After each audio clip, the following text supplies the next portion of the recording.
It's my pleasure to introduce Sheena Josselyn to you. She's a senior scientist at the Hospital for Sick Children in Toronto and also professor of psychology and physiology at the University of Toronto.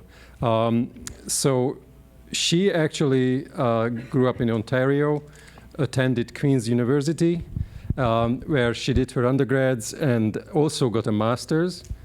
And she worked there and already published at that time, even as a master's student, two important papers, one on the adenosine regulation of dopamine in the striatum, the other on NPY and antipsychotic interactions in the accumbens.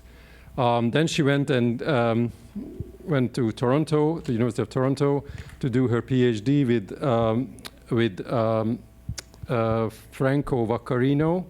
And it was there in his lab that she published some very interesting papers that at the time I was actually reading, because ever since then I've been interested in cholecystokinin. So she actually contributed to that neuropeptide field quite substantially using antagonists, various antagonists, and studying the behavioral memory effects of these peptides. Then she moved to Yale after her PhD, working with Mike Davis, and then Alcino Silva at UCLA. And that it was there in LA that she actually really participated, was in that very first line of people thinking about and showing that CRAB plays an important role in memory.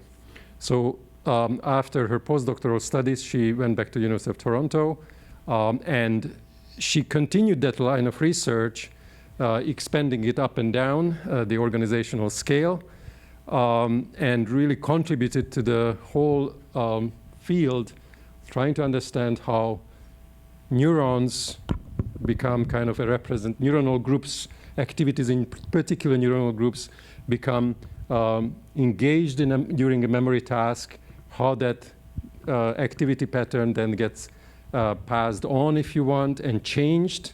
This is what, broadly speaking, people think of as engram, for which is really well known, and how these patterns of neural activities actually break in the case of forgetting. So all of this was really important work, and she has been recognized for her work in various ways. Too long to list. I just mentioned she got, for example, the Innovation in Psychopharmacology Award, the Carnegie Prize in Mind and Brain Sciences, and a few years ago she was also elected to be a Fellow of Royal Society of Canada. So without further ado, please join me in welcoming Sheena. For that kind introduction. It's not many people that talk about my old CCK work. So you were the person that read it. Okay, fantastic. Well, I'm really delighted to be here today. Can everybody sort of see me? There we go. We're good. We're good. And I'm going to be telling you a little bit about our lab studies. Oh, sorry, I forgot to do that. Thank you. Thanks for the technical help. Looking at making, breaking, and I've changed my title. I'm going to be flipping memories a little bit today. So I probably don't have to tell you all, but my lab is really interested in how the brain acquires, stores, and uses information. And it's been known since the time of Plato and Aristotle that there's been this idea that memory is stored as an enduring change in the body or the brain. But the scientific articulation came from Richard Semon, who defined this thing we're going to call an engram. So an engram is essentially a memory trace. And I love Semon's definition of it because he described it as the enduring, though primarily latent change in the irritable substance, the brain, produced by a stimulus, produced by an experience. And I love that term because it's sort of foggy, and it allows me to sort of study any level that I want to. It doesn't tie me down to any one specific thing. And Semon also defined this term called ekphory, which is essentially memory retrieval. And he defined it as awakening the engram out of its latent state into manifested activity. So you have this latent engram, and you retrieve it, and that's ekphory. So as mentioned, I did do my PhD at the University of Toronto, and here I am way back in the 90s with Paul Franklin and Stefan Karler, and together we were all graduate students together looking at various aspects of memory.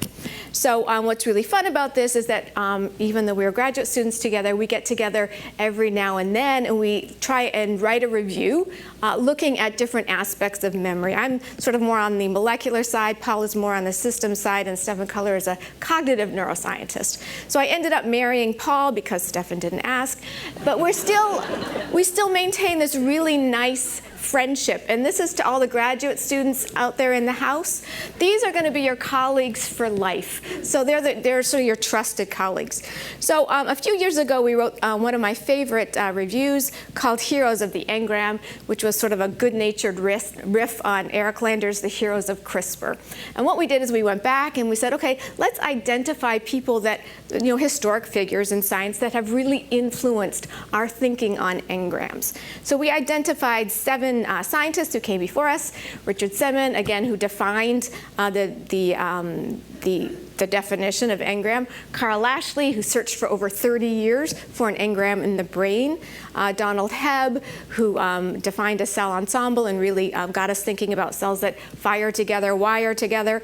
Wilder Penfield, a neurosurgeon who maybe awakened engrams in the brains of his patients. Brenda Milner, who really defined the hippocampus as a really good place to look for memory. James McConnell, who looked at the transmission of memory in flatworms. And Richard Thompson, who looked for engrams in the cerebellum. So while we were writing this paper, way back in 2017, we were saying, oh, these scientists are so influential to our thinking, and yet none of them will ever win a Nobel. Now, why is that? Well, the majority of them were deceased. And of course, you can't win a Nobel posthumously. But Brenda Milner is still very much alive, 104 years old. But she broke the unwritten rule of the Nobels in that she is female. Let's look at this a little bit. So the Nobel gender imbalance in science, so physiology or medicine, chemistry or physics, and there's not been very many women represented. Of course, this slide is out of date. Yay, we get to update it a little bit, of course, with Stanford's own. Yes, yes, yes. Click chemistry. So I had to update my slide. So out of the 607 Nobels awarded in science, only 24 have gone to women. And I'm sorry, but the situation is even bleaker for other historically excluded groups from science. And part of my mission is to sort of say, hey, come on. It's time to really recognize the contributions of many different types of people to science. And of course, this is just the Nobels. It applies equally across the board. So I'm here to say, cite women, invite women, and if you're a woman, get out there and get sciencing. So Carl Lashley, our second engram hero. As I said, he searched for an engram, so a memory trace in the brain of a rat for over 30 years of his career. He made a lot of really good discoveries along the way.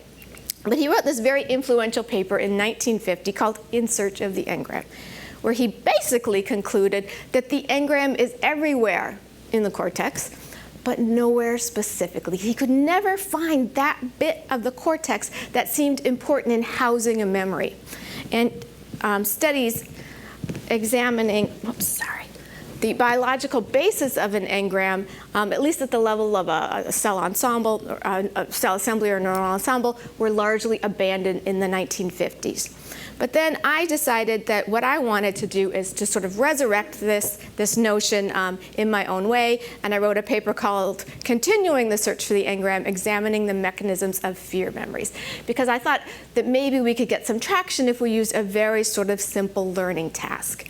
So what I'm going to talk about today is one of the most simple learning tasks that creates a lovely long-term memory that we can study at the neurobiological level. So it's auditory fear conditioning, very simple. We place a mouse in a context, we give it one single tone shock pairing. The next day, we put a mouse in a different context. Nothing happens. The mouse is just sort of roaming around, just hanging out. We play the tone, And we asked the mouse, do you remember the last time you heard this tone that you got this aversive foot shock? The mouse tells us by freezing, doing this defensive response when the tone is on. So in most of these studies today, I'm going to be talking about our index of memory is the percentage of time that mice spend freezing to the tone. It's very simple. So we chose this task because it's simple, and also because a lot of pioneers showed us where to look in the brain for this type of memory. Where would be a good place to look for the engram? So studies from Mike Davis's lab, here I am as a postdoc in his lab, Joe Ledoux, Michael Fanslow, and Daniela Schiller have all showed us that where we should look for an engram supporting this type of memory would be the lateral nucleus of the amygdala. So these studies, in my studies here, started a long time ago, back when I was a postdoc, fresh-faced postdoc at Yale, and we published this paper in the Journal of Neuroscience. I was in Mike Davis's lab, and this was a collaboration with Eric Nessler. So we took rats, and at the time, there was this protein, this transcription factor known as CREB that other studies in Aplysia and Drosophila had shown us were really important in memory. So we used viral vectors, and we overexpressed CREB in this area we thought was going to be really important, and we found that it enhanced conditioned fear memory in rats. We were very excited about this. It's really easy to disrupt memory, but to enhance memory is really cool. But then we looked at the brains of these rats, and we found that when because I did the surgeries way back then, had only infected about 10 to 15% of these principal, so excitatory LA neurons. And we sort of wondered how this could be. How could we get such a large behavioral effect, even though I infected only a small percentage of neurons in this one key brain region? And then we started thinking, well, what would we expect the overall architecture of an LA engram to look like? Would it be a dense code where every single neuron was involved in encoding this one specific memory, or would it be a really sparse code like a grandmother cell? And of course, most people think it would be a sparse code, but not too sparse a code. So we said, okay, if we expect the engram to be sparsely encoded, maybe somehow these principal neurons infected with a CREB vector were somehow more likely to be recruited or allocated into the engram supporting this auditory fear memory. And so we did an experiment, this is later on when I was in Alcino's lab and in my own lab, where we said, okay, if this is true, maybe these neurons overexpressing CREB are preferentially recruited to this engram. How are we going to show that? Well, we're going to try and find the engram, and how we're going to do that is sort of taking our cue from fMRI studies in humans. Neurons that are active when you ask a mouse or a person to recall a memory are probably going to be really important in that memory. So we asked the mouse to recall this memory, this fear memory, and then we just looked at neurons that are active right after we asked the mouse to recall them. And sure enough, we found that the LA engram neuron, the LA neurons, we experimentally increased their CREB levels, were biased, not 100%, but certainly biased for allocation to an engram supporting a fear memory. So this is really cool, and CREB is a very cool transcription factor, but it does so many different things. So we said, well, what process of CREB, what bit of CREB's function is really important in this allocation effect? And so we turned to the wonderful work by Rob Malenka. Here he is visiting Toronto, where, that was 2019 when the Raptors won the NBA championships. Now, remind me, Rob, who we beat that year? Anyway, so Rob's work showed that when you increase CREB levels, you increase the excitability of a neuron. So we wondered if this was the property of CREB that allowed these neurons to be preferentially allocated into an engram. So basically, we phenocopied this result by using other ways of increasing neuronal excitability without directly modulating CREB. So we used various potassium channels, we used optogenetic and chemogenetic ways of increasing the excitability of, again, this small random population of cells, and sure enough, they were all preferentially biased to become part of this fear memory engram. Then we did the exact opposite experiment. What happens if we decrease excitability by using a mutant CREB construct or an inward rectifying potassium channel? So we're going to decrease excitability levels, and again, this small population of cells. What happens to memory? Well, in fact, mice remember perfectly well. And then when we look at the engram in these mice, we find that these neurons with decreased excitability are actively excluded from the engram. So we came up with this hypothesis that eligible engram neurons compete for allocation to a sparsely encoded engram supporting this auditory threat memory. These neurons all start out as equal, but this neuron wins the allocation competition, becomes an engram neuron because this neuron is more excitable at the time of a training activity.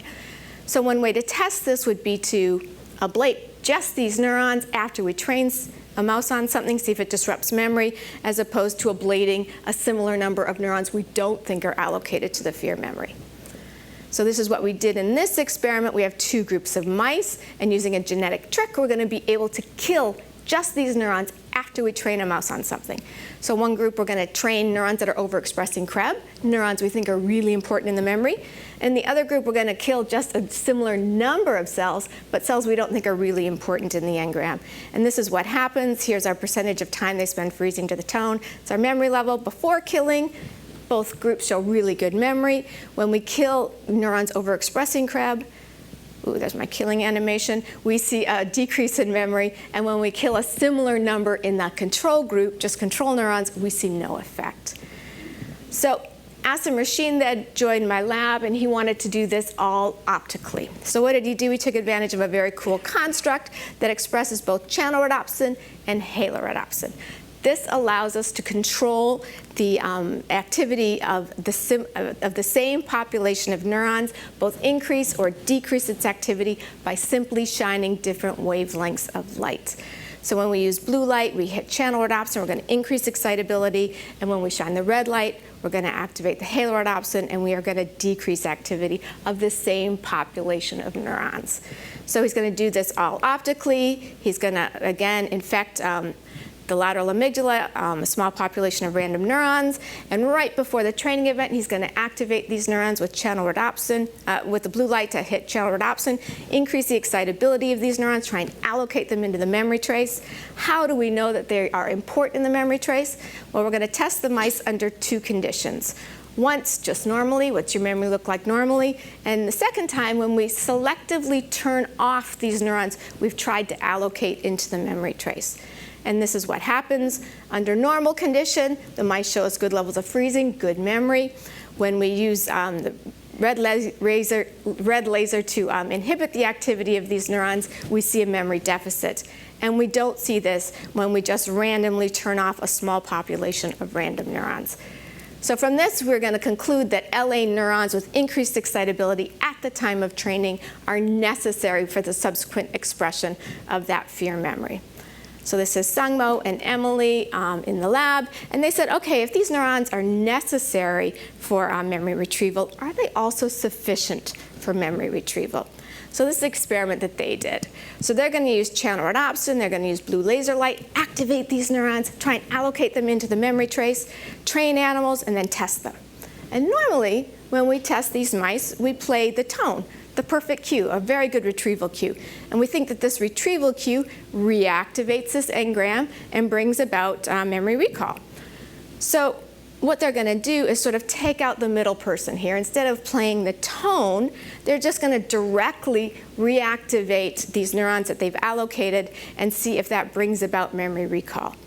And this sounds really like what Semen defined as ekphory, so awakening the engram out of its latent state into one of manifested activity. And that's what they did with optogenetics. So they placed the mouse in the context, nothing much is happening. They turn on the blue light, the mouse freezes as if it is recalling this fearful memory. And then it goes down, it goes back up when they play it again. So there could be some important differences between this artificial memory recall and the real memory recall. But the fact that they show an increase in freezing at all, I find really, really interesting.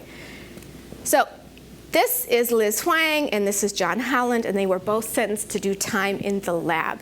And they are going to ask the question, okay, so we think that neuronal excitability is really important for allocation in the LA to a fear memory. What about to other types of memory? So we said, okay, we know the amygdala is really important in fear. It's also really important in other things. So what we wanted to do is find an appetitive type of memory. But again, we wanted this one trial learning. So we tried to find something that mice like and will learn, and this very robust memory very similar to what we saw with the auditory fear conditioning. So first we had mice skip a meal and then gave them some tasty lab chow. They didn't form a very good memory with that. Then we tried chocolate. Chocolate didn't give us a very long-lasting memory. And then we tried chocolate milkshake, which is what we often use in our head-fixed paradigms. And again, we couldn't get a very long-lasting, robust memory. But then we came across something that would give us very good, long-term, robust memory. And it turns out that mice really, really like cocaine. No judgment, no judgment. So here we're going to use a one-trial cocaine condition place preference. So we have this very simple place preference box. Animals go in drug-free. This guillotine door is open. They don't prefer one side versus the other. They spend 50-50 times in each compartment. We pair one side with one trial with saline, the other side with cocaine. Again, we pull out the guillotine and we test mice drug-free the next day. And when we do that, mice show a very big preference for the side that was paired with cocaine. So very nice, robust memory. So we're going to do exactly the same tricks as we did with our auditory fear memory for this very different type of memory, this cocaine cue training. And again, we were going to increase excitability using CREB or optogenetics. And we also find that these random neurons that we overexpress CREB or increase the excitability of, they again were biased to become part of this cocaine cue memory trace. And we did more experiments. We found that they were necessary. So when we silenced or killed these neurons, mice no longer preferred the cocaine-paired side. And even if we took the mouse and put them in a different context, just reactivating this caused reward-like behaviors. They would develop a condition-place preference for a side that we paired this with. So we were sort of left with this sort of interesting conundrum. So we found that increasing excitability of a random sparse population of neurons, that we could bias them to become part of this auditory fear memory or part of this cocaine cue memory, which sort of was odd for us because that really does suggest that these LA principal neurons are not irreversibly tuned or in some way hardwired to become part of either an aversive or an appetitive memory. And we were sort of, is that really true? But the paradigms were so different. So we said, we should really study this in a very sort of similar paradigm and try and get our handle on these engram things. So based on some really cool work from Scott Waddell's lab at Oxford, he looked at this in flies, and Susumu Tanagawa's lab at MIT. They found that activating fear extinction sort of neurons that are part of an extinction engram maybe, should be rewarding. So we said, aha, now we have a way to study this in the same paradigm. So this was done by Sungmo, Jagrup, and Josselyn, and they're going to look at LA engrams supporting a fear and a fear extinction memory. So just to give you a little bit of background in case you're not full aficionados on auditory fear conditioning and its extinction, we're going to train mice, as we always do, one-tone shock pairing. The next day, we're going to put them in a unique context and give them 16 tone alones. And after a while, of course, they learn this tone is no longer predicting shock, so they stop freezing to it. And they remember this. So the next day, we put them back in the extinction context, play the tone, and if this mouse has undergone this extinction training, they show us very little freezing compared to their non-extinction control mice.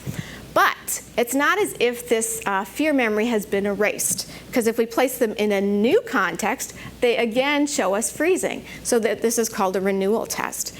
So we said, okay, this suggests that this fear engram isn't erased or somehow degraded, but maybe it is silenced. So we know a lot about how this fear memory seems to be encoded in the amygdala, but we have no idea about how these other processes are working.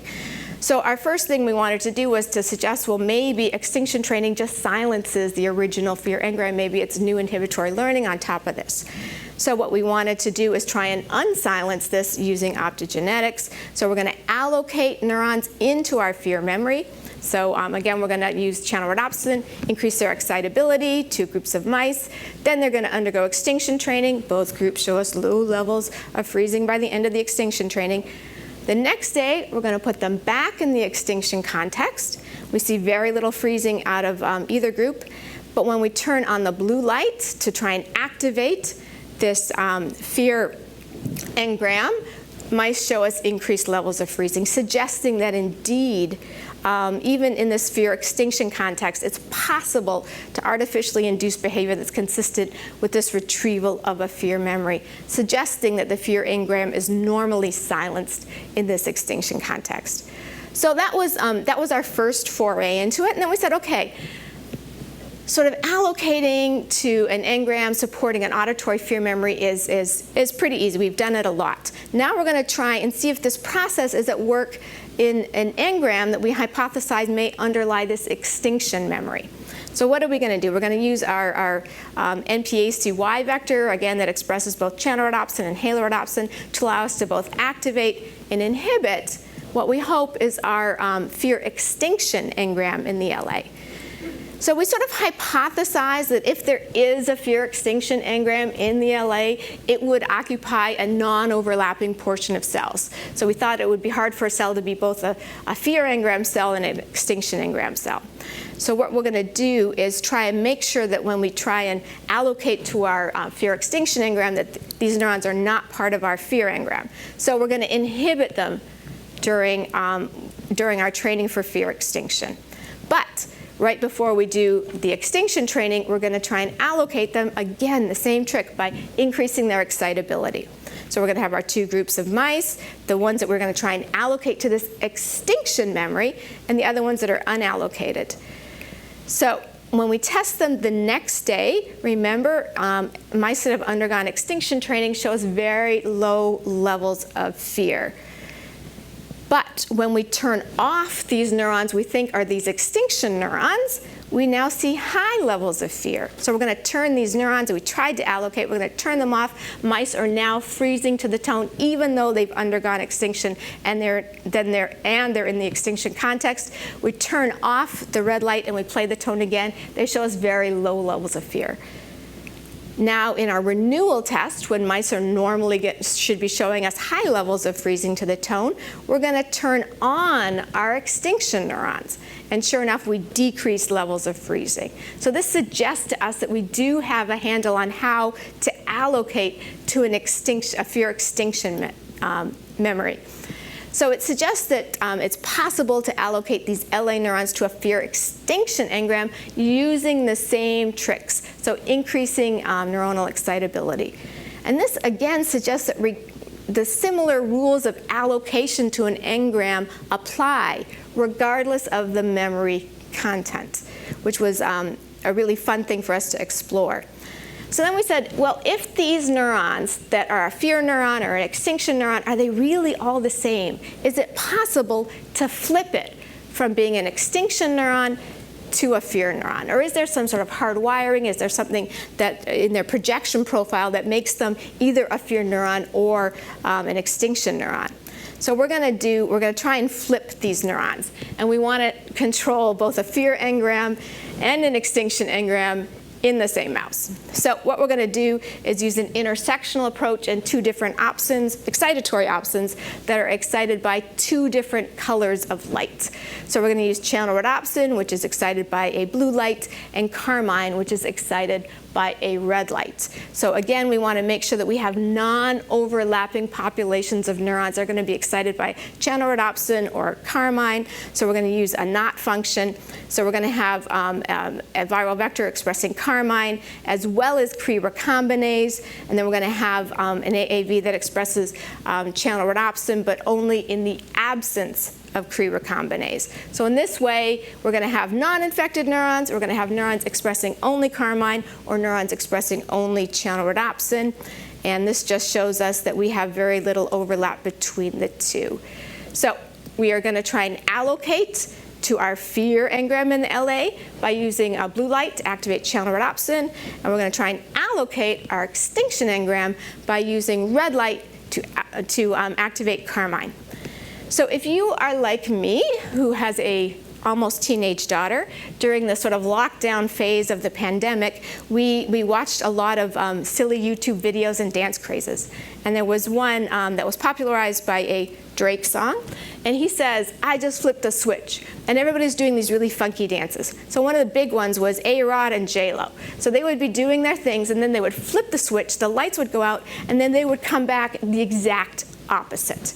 So then, A-Rod went into J-Lo's position, and J-Lo went into A-Rod's position, and it's probably a good thing they broke up. But anyway, so we are going to do this exact thing. We're going to flip the switch, only we're going to do it optogenetically. We're going to see if we can turn these extinction neurons into fear neurons.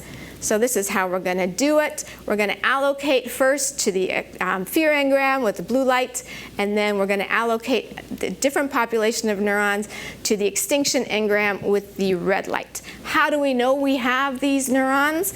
Well, when we turn on our fear neurons, mice shouldn't be freezing very much. This is the extinction context. But when we turn on the blue light, they start to freeze, suggesting, yes, we have these fear engrams. In our renewal test, mice should be freezing, but when we turn on our extinction neurons, they don't, suggesting, again, we have our extinction neurons. So we have our fear neurons, we have our extinction neurons, and now we're going to try and flip the extinction neuron. So in a new context, we're going to turn on the red light, try and get these extinction neurons, and we're going to give mice a simple one-trial auditory fear conditioning paradigm, and then we're going to play the red light in a new context. So these neurons used to decrease freezing, but we're going to get them to try and increase freezing. And sure enough, when we turn on the red light, now these neurons are increasing freezing levels, suggesting that in fact we have flipped them from being extinction neurons to being fear neurons just by increasing their excitability right before a training event. And we started this by looking at the sort of parallels between a rewarding engram and a fear extinction engram using different measures. And now we're going to try doing this exact thing in a very easy real-time place preference paradigm. So in this paradigm, when an animal, we have all these different contexts, and mice don't prefer one side or the other. But in this task, when we turn on a light, every time a mouse steps into this part of the arena, and then we can check whether mice want to spend time there or not. So in this paradigm, we're going to use 4 different place preference apparati. And normally, mice spend about 50% of the time in one half and 50% in the other half. But we've allocated these neurons to a fear engram, and when we turn on the blue light, mice, sure enough, they avoid this part, suggesting it's not just freezing, they will also avoid something that they find fearful. In another paradigm, we're going to turn on the red light. They should be rewarding, and sure enough, mice tend to like going there. They go back and back and back. And then, of course, we're going to be the J-Lo A-Rod. We're going to flip these extinction neurons into being fear neurons, and sure enough, in a new apparatus, when we now play the red light every time the mouse comes in there, the mouse avoids it. So this suggests to us a few things about allocation to an engram supporting different types of memories. So we've only looked in the LA, but it seems like these principal neurons in the LA compete for allocation to a sparsely encoded engram, and that the winners are partly determined by neuronal excitability. So we have the competition going on, this neuron wins. We see similar excitability-based competitive process for an engram, irrespective of the content of the memory. A fear memory, a reward memory, a fear extinction memory. The same process seems to go on. We find, at least in the LA, that neurons are not irreversibly hardwired. We don't see labeled lines in the LA for these types of memories. Maybe there are in other brain regions, but we don't see it in this part of the LA. And we think that these engrams compete very much like the neurons compete for control over behavior. So you can't, it's one wins out over the other. And we've explored how exactly they compete, and we go back to interneurons, and they seem to be what's really controlling things, but I won't go into that here because I see I'm just, oh, time is up. Look at that. So with that, I just want to thank all my funders and my wonderful husband, and there's our daughter, the amazing people in the lab. Here we are on our annual selfie day. This was before the pandemic, and here we are during the pandemic. And just want to say that we're always looking for postdocs, and thank you so much for all your time and attention, and I'm happy to answer any of your engram questions.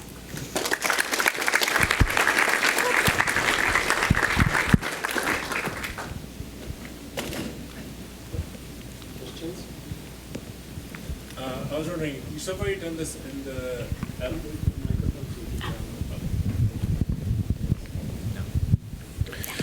So what other regions are you going to go and try this switching on, or do you know what mammals you want to progress to? Progress? What do you mean progress? Mice is what, no, that's it. No, I'm so we are looking at other regions. We're looking in the cortex. We are sort of steering clear a little bit of the hippocampus because that field is very crowded. So we are looking at other brain regions. We're wondering if this is like a very specific thing for the LA, or is this a generalized process? I mean, it sort of makes sense that a neuron that is sort of active at the time of an event is going to become a memory that's part of that event. That doesn't seem, when you sort of step back, incredibly controversial. But yeah, there's all this wiring that's going on in the brain, and maybe at some point this important wiring is going to also play up against the excitability, and how these things interact, I think, is going to be our next sort of question forward. Does this happen in other organisms? I would suspect so. There's certainly some evidence for it happening in people. There's been some interesting studies that we can interpret as saying, okay, there's excitability dependent neuronal allocation in humans that have the electrodes in their brains because they're undergoing looking for the source of the epileptic seizure, and the data are consistent with that. I mean, the experiments weren't set up looking at that, but we interpret the data as saying, yeah. Thank you. Thanks. Hey, Sheena. Thank you for a very engaging talk right after lunch. It was beautiful. Where does this leave you? I mean, historically, you're a historically minded person. Where does this leave you with Lashley? I mean, you've got this beautiful, intricate little circuit down there in the amygdala. You can play all these games with it, but I guess there's, much better than I do. There's a lot of evidence that memories can be distributed in cortex as well. I think of infratemporal cortex and visual memories and things like that. So how do we go back to Lashley with this, or do we not? Yes, we absolutely do. Lashley, I think he made a lot of really important discoveries, and his sort of distribution of function suggests that we should look, rather than just in the LA, at this really distributed memory network or engram network. We're looking at what I think is a critical node, and we can disrupt things because it's such a critical node, but obviously there's a big bad brain out there, and many, many things have to interact in order for us to really retrieve a memory. So that is a little bit of the next question. So I'm often asked, why didn't Lashley find an engram? And we can find it. And I turn back to the work of Peter Milner, used to be married to Brenda Milner, Olda Milner, rewarding brain stimulation. So he was a student of Hebb's, who was a student of Lashley, and he was my undergrad thesis he was the supervisor of my undergraduate thesis. So I have like a lineage back to Lashley, so I consider him family. Anyway, he says that the reason that Lashley never found his engram was because he overtrained his rats for many days, and he looked in parts of the cortex that may not be crucial. He did note that when he made very, very large lesions of the cortex, that they showed deficits. And when he went back and looked at the histology, it's because these lesions invaded the hippocampus. So he wrote this really cute article saying maybe Lashley just missed finding his engram in the hippocampus. Sheena, that's really interesting. So the competitive nature for the allocation for memory, does that suggest that you have a finite things you can learn? This, if you were to start pairing it with different kind of cues and stimulus, does it saturate the neurons? Yeah, that's a really interesting question. How many sort of unique combinations of neurons do we have, and do we run out of unique combinations, say, as we age? And some might argue that that is what happens during aging. You say, oh, I heard this, but was it this person who told me or that person that told me? So this source misattribution, you're not quite sure where you heard it, but maybe that's just me sort of putting my thinking on very easy phenomenology. But I mean, we have an awful lot of neurons in our brain, and I think a lot of the content is maybe stored synaptically. I'm looking at the sort of cellular ensemble level, and I think that's an important level. But there's all kinds of sublevels that I'm not getting into at all, and I think there's a really important contribution of synaptic plasticity here that I've totally been overlooking. And I think a lot of things are happening at that level that I'm just overlooking. So I'm hoping, as I grow older, that that the synapses are really going to be important, and that I will continue to learn and remember things. But maybe there is a capacity issue. Maybe we do not have finite things. And I do think that we tend to chunk similar things together. We link memories, and maybe that's a way of sort of increasing the number of things we can remember by just remembering the gist-like of things rather than remembering the precise details. Sheena here. Hi. Very nice talk. I have two related questions. One is that basically you form a fear memory and you have a extinction memory. There are basically ensembles that are probably orthogonal to each other and encoding different valence. But when animal learned these two memories separately, the excitability is not going to make any difference because they're both excitable in some way, right? So there has to be a decision-making process. When the animal is put into a situation, they have to make a decision. Do I activate the fear memory or the extinction memory, or am I freezing or not, right? So where do you think the decision is made? Right. So it is probably made, so I'm going to have to say this, outside of the amygdala. I think it's probably a top-down sort of decision that's made more frontal cortex-y, and that it sort of reactivates one engram versus the other engram. And we can mess up this process entirely if we do anything to PV neurons in that lateral amygdala. So we think that they are really key at keeping everything sparse, at making one engram outcompete the other engram, but it's probably more of a top-down process. I see. So then the second question is the flipping part. When you pair them opposite stimuli and then you flip the memory, do you think the flipping happens also in the connection from the top-down command or from the amygdala downwards, driving different behavior? Right. So I think that our flipping experiment is something that will never happen in nature, that you would get the exact same population that are reactivated in this very abnormal situation. Right. But I think that we're sort of bypassing the top-down in that sense, and that we're just sort of driving the behavior there. But we haven't really looked at that. I think that's a really important question to understand where we think our manipulations are in this sort of hierarchical cascade. Yes. I don't know. We haven't done that yet, but it's fun to think about it. Thanks. We have time for one more question. Hi. Other than manipulating excitability, were there any other aspects that you look at that might influence this competitive allocation? Anything else other than excitability? So we've looked at other sort of manipulations that increase dendritic spine plasticity. We've looked at manipulations that, okay, that's it. Just those two things. That's it. Yeah, guilty. On that note. Thank you so much.